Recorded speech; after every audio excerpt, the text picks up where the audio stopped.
Aceites Alía trabaja con 5 variedades autóctonas de olivo en los alrededores de la localidad altoaragonesa de Buera. Al año produce más de 200.000 litros de aceite y ya vende fuera de nuestras fronteras, a países nórdicos o Hong Kong. Este tipo de producto de verdad que tiene más reconocimiento en el exterior que en España, ¿no? Y entonces intentamos el esfuerzo que tenemos que hacer, tanto económico como personal, pues en ya salir fuera.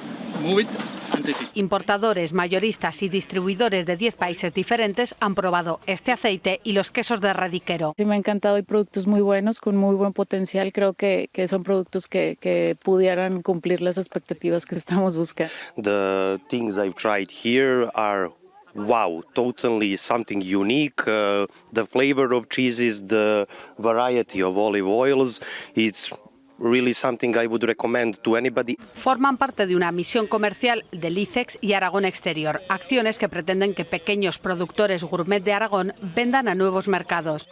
Es importantísimo crear una relación de confianza cuando uno luego está a tantos kilómetros de distancia. Es por ello que es imprescindible al final esta relación con el productor y sobre todo conocer muy bien lo que luego vas a tener que presentar ante tus clientes. La mejor gastronomía aragonesa proyectada al exterior.